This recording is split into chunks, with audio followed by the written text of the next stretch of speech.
Breaking news, plane crash, San Diego, California. 6 dead, folks, after a Cessna plane crashed into a neighborhood during the early morning hours yesterday morning, Thursday morning. Fog out. Numerous musicians were on this plane, and NTSB just gave a major update on this case. Now, I will say that they're only saying a few people died at this time, but the fear is 6 are dead. Horrible situation. Check it out.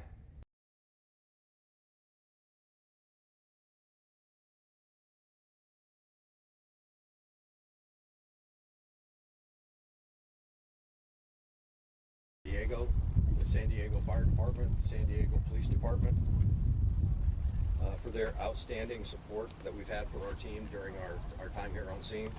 I would also like to thank the FBI evidence response team who assisted us yesterday on scene as well. Most of our investigators arrived on scene yesterday afternoon and into the evening. Our immediate priorities have been to document the accident scene and to preserve evidence. Our on-scene team consists of NTSB regional investigators, media relations, family assistance personnel. We are also assisted by party members from the Federal Aviation Administration, Textron Aviation, and Williams International Engines. We're currently supported remotely by NTSB air traffic control and weather specialists. We will not be determining a probable cause or providing any analysis at this time. Yesterday at 0347, a Cessna Citation airplane, registration number 666 Delta Sierra, impacted high-tension power lines while flying the RNAV GPS precision instrument approach to runway 28 right at Montgomery-Gibbs Executive Airport. After impacting the high-tension power lines, the airplane descended and impacted the ground in a residential area near the intersection of Sample Street and Salmon Street. The airplane came to rest on Sample Street. There was a post-impact fire that destroyed the airplane and damaged nearby vehicles and homes. The pilot and passengers were fatally injured. There were no ground fatalities or serious injuries. The number and identities of those on board will be determined and released by local authorities. The NTSB has no role in that process. Our mission here is to gather the facts and evidence associated with this accident to determine a probable cause and make any necessary recommendations to improve aviation safety. So far, we have recovered both automated dependent surveillance broadcast, or ADSB data, flight track data, and air traffic control audio from the accident flight. The pilot did not report any problems to air traffic control, and he did not declare an emergency. We have determined that the automated surface observing system, which provides airport weather conditions to pilots, was inoperative at the Montgomery Airport at the time of the accident due to an unrelated power surge. Air traffic control provided the pilot the weather conditions at Marine Corps Air Station Miramar before he began the approach to Montgomery Airport. The weather at Miramar was briefed as wind calm, 1/2 mile visibility, and 200-foot ceiling. Miramar is located about 4 miles north of the Montgomery Airport. We have also determined that there were notices to air mission, also called NOTAMs, in effect at the time of the accident that stated the runway 28 right precision approach path indicator and runway 28 right medium intensity approach light system with runway alignment indicator lights at Montgomery Airport were out of service. The airplane was not equipped with a flight data recorder. We are trying to determine at this time if the airplane was equipped with a cockpit voice recorder. We have maintenance records that indicate that there may have been one installed in the past, but we will not know for certain until we complete our wreckage examination.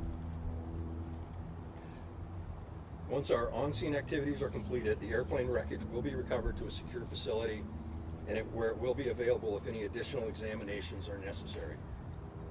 We anticipate the wreckage recovery will begin later today, and our team will conclude the on-scene portion of the investigation within the next 2 to 3 days. Once we conclude the on-scene portion of the investigation, we will continue to investigate pilot qualifications, training, flight history, and other human factors that may have been involved in the accident. We will investigate the airplane's maintenance history and in-flight performance, and we will continue to investigate any other environmental issues that may have been a factor in the accident. The next release of information regarding this investigation will be the issuance of a preliminary report. The preliminary report will be issued within 30 days of the date of the accident. A final report will be issued within 12 to 24 months following the accident. I will take a few questions at this time. Before you start, please state your name and affiliation before you ask any questions. Yes, Salvador Duran with the International Network. So you're saying that there's no belong policy of this particular plane, and the fact that the pilot hit a power pole, what does that tell you? So the question that I can answer is was the airplane equipped with a flight data recorder? No, the airplane was not equipped with a flight data recorder. We're investigating whether it was equipped with a cockpit voice recorder. The engines may have a flight data recording capability called a FADEC on board, and we're waiting to verify that as well. Matthew Sidor, Fox LA. Is it normal for an airport to have a non-working ASOS system? And then what kind of challenges would that make for pilots trying to land in weather? The question, is it common for an airport to have an ASOS or out of system or out of service?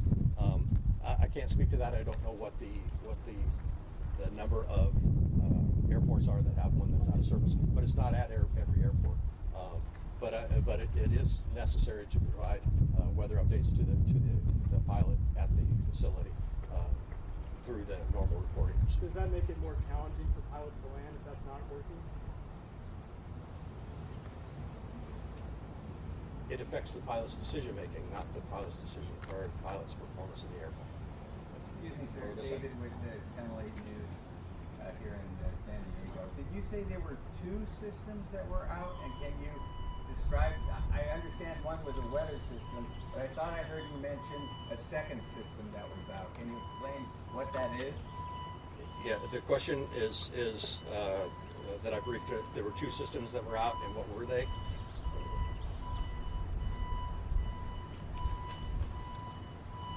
So there were notices to air mission, which is a notification system to pilots and aircrew of whether there's any important information that they need to pass on to the to aircrew about any restrictions or runway closures, various other things that may be happening at an airport or an air traffic control facility. And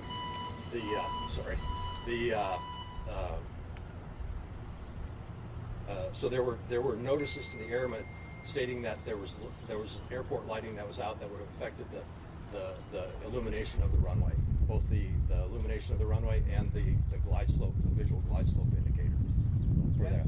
That's the lighting that allows them to remotely turn it on at night? Yes. So that didn't work? Correct. And then in addition, the second part of that question was the ASOS.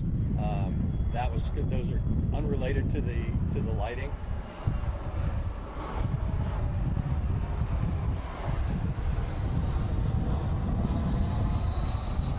So the ASOS system, the weather reporting system, is unrelated to the lighting.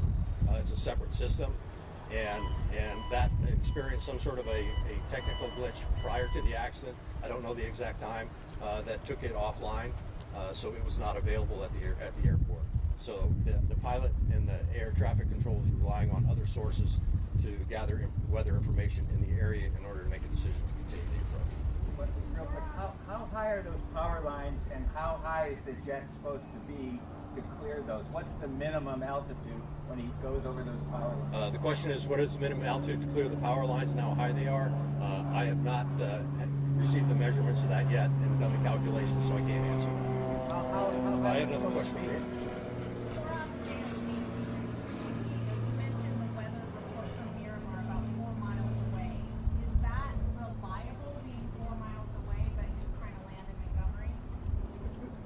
I don't know whether it is or not. The question is, was the weather at Miramar reliable for the pilot to make a decision, or you know, for the approach? And right now, I don't know. That's going to need to be compared to the actual weather conditions to find out how close they are and whether that was. This is kind of a related question.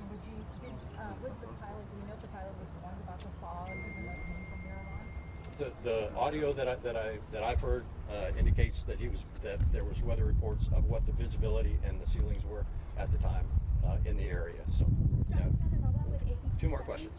So I spoke with the National Weather Service. They said that they knew of the ASOS having issues May 20th, and that the FAA is responsible for maintaining the ASOS, but the FAA is also part of this investigation.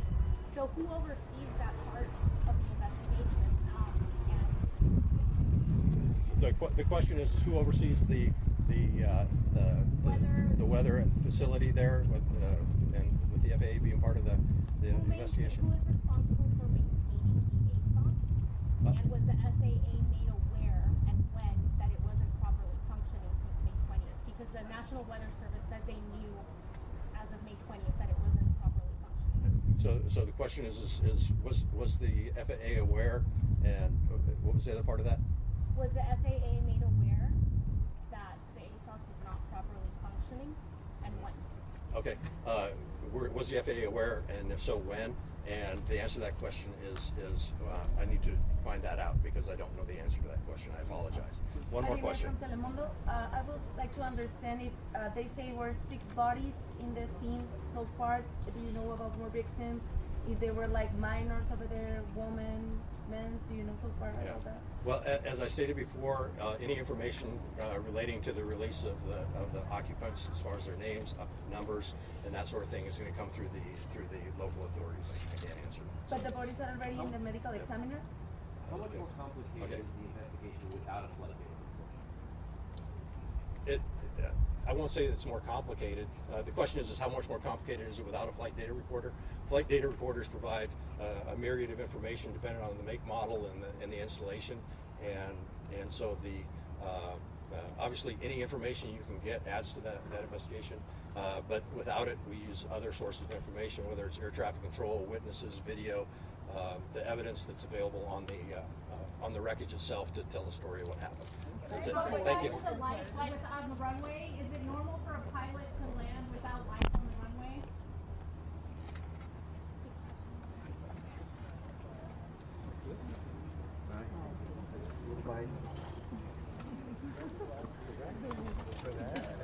So the investigation continues here. No one was injured from the homes below, though there was numerous fires, vehicles destroyed.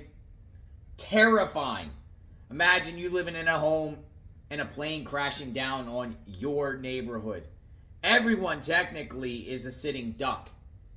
But what is happening with all these planes falling out of the sky lately? As we discuss these plane crashes on JLR Investigates and watch the response to these plane crashes in real time, something just does not seem right to me. Particularly all these plane crashes that happened since Donald Trump took office. February, March, April, just plane crash after plane crash. How many plane crashes are we going to get here? Philadelphia, New York, Boca Raton, Toronto, helicopter crashing in New York City, in the Hudson, Minnesota, plane crash, Arizona, multiple plane crashes, plane crashes, plane crashes, plane crashes. And now we have another deadly one. Commercial, private, either or. They still say flying is safe, safer than driving, but I don't know, folks. Praying for all the victims of Bob. Once we get some new information, we'll continue to share. Just wanted to give you an update on what their update is. Let me know what you think. Sub to the channel, hit the notification button. We'll talk soon. JLR Investigates. Stay tuned.